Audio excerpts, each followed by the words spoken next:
Kama gavana wa Kisii, hawa ndugu zangu wote, wakubwa kwa wadogo, nataka tufanye kazi mpaka kipindi chetu, kwa sababu sisi tumechaguliwa kwa miaka 5 kabla hujauliza mingine 10.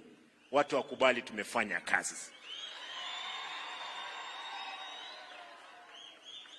Wewe kama serikali kuu na sisi kama serikali ya ugatuzi tufanye kazi kwa uwiano vile katiba inavyosema. Nataka nishukuru huyu ndugu yangu mdogo Osoro, ameongea vizuri sana hapa. Ni vile huko unasikia Kikisii. Leo umeongea mzuri.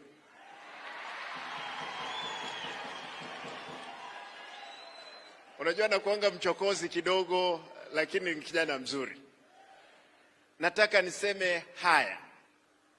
Bwana Rais, umesikia kelele nyingi sana hapa Kisii.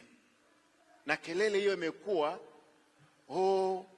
Simba hajafanya kazi, hakuna barabara, hakuna mijengo.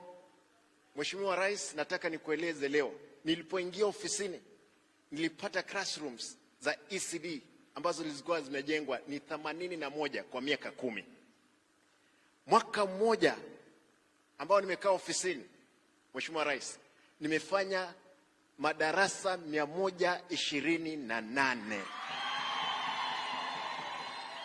128 classrooms.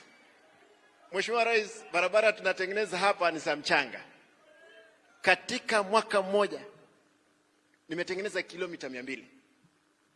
Shida imekuwa, na hii lazima niiseme, shida imekuwa kwamba kuna watu walikuwa wanaamini project za hewa.